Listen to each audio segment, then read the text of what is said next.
guys, my name is Lisa, and today we're going to be talking about a crucial topic of suffering. How does suffering look? Well, suffering can look in the form of death. When your family member dies, when your pet dies, even when you die, this creates suffering for your family and your friends. Suffering can also come in the form of sickness, physical sickness, when your body is suffering, when everything hurts, when you're in pain, there's discomfort. Suffering can come in the form of mental sickness, to do with your mind. So maybe mental diseases, issues to do with your brain and your mind.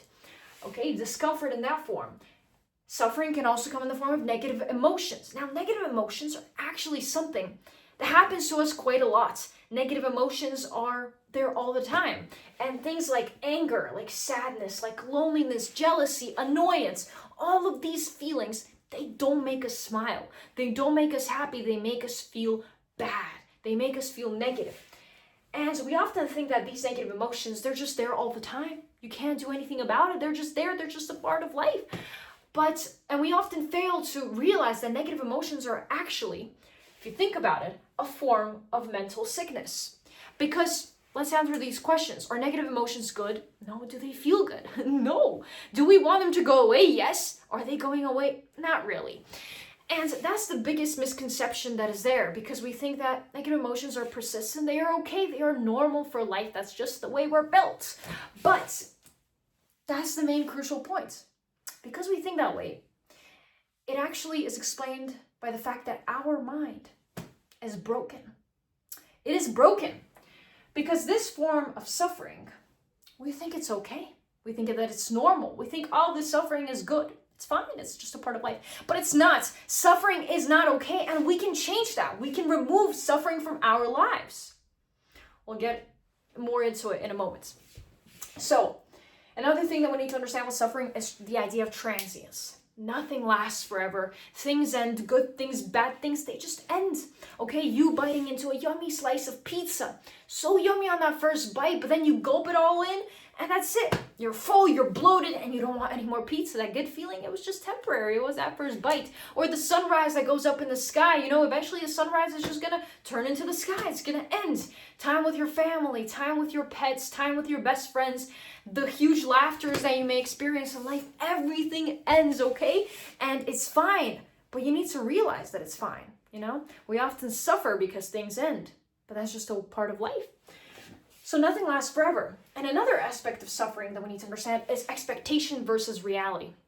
So we often expect things to be a certain way, but then they turn out to be different. For example, we want to take a nap in calm and silence, nobody annoying us, but here somebody dashes into our room, our maybe annoying brother, or maybe our parents are calling us to eat, and there we wanted to just have a free, calm, safe space, but somebody comes in and annoys us and causes us to feel all of these negative emotions. We are suffering. We are mentally suffering. We are annoyed. We want to just have a calm space, but we don't have it because, you know, reality steps in the way, and expectation is replaced by reality. Okay, and now guys, I want us to look at an example. We're gonna look at a specific example, which is to do with getting a dog. So imagine you're 10 years old. You really wanted a dog your whole life, and here you ask for it for your birthday, and your parents get you a dog when you're 10 years old. And so you're living with your dog, and you love your dog, and your dog is your best companion, loyal friend of life. And so here, 10 years pass, 12 years pass, and it's very unfortunate, it's sad, but your dog gets sick. Your dog gets sick. It gets a leg issue, disease, injury, and, you know, it's suffering. The dog is physically suffering, and the suffering, physical suffering of the dog, it makes you mentally suffer. It makes you feel angry. Why is my dog suffering? Angry at the world, sad. You want to cry because your dog is literally physically crying. You feel fear. What is going to happen to my dog? You feel stressed. All of these negative emotions, they are unpleasant, and they are making you suffer because your dog is suffering. And so some time passes, and very unfortunately, but again, inevitably, because everything is transient, your dog dies. That's it. That's it. Your dog died. And so here you start experiencing a whole new spectrum of emotions. You're depressed. You are lonely. You are disappointed. You're mad at life. Life is not good, and you don't feel good, and you feel like the whole world is against you, and you are suffering. And that's just one example. That's a big example of a dog. But suffering occurs to us daily and minute by minute when expectations are replaced by reality, and the reality is more negative than what we expected to happen. And so guys, here comes the most important question of today. Why do we choose to suffer? Why do we choose to make that choice to feel bad? To feel all these negative emotions? Why do we do that? Explain to me. I can't even explain to myself. But I do see some logic in the following. We must ask ourselves the next question. Do we choose to suffer or not? Is it a choice that we can make or not make? Are we bound to suffer? Is suffering inevitable?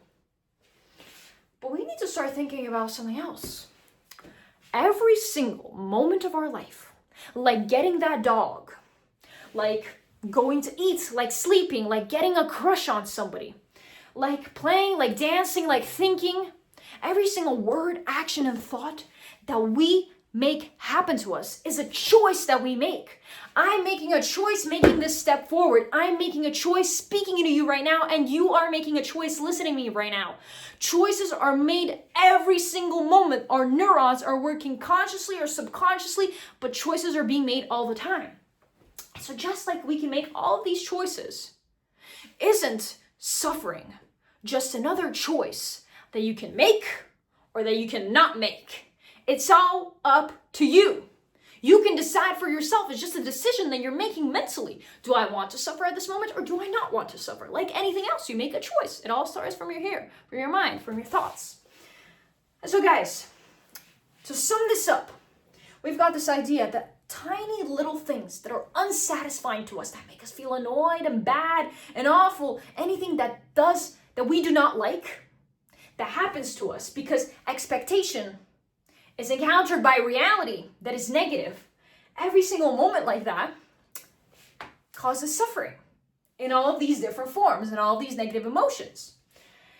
And so, what is that single variable that we can insert into this equation to avoid suffering, to make that choice to not suffer, and to maintain or create mental peace? What is that little tiny element that we need to insert inside of the equation to change everything around, and so instead of feeling bad and awful inside, to just want to smile all the time?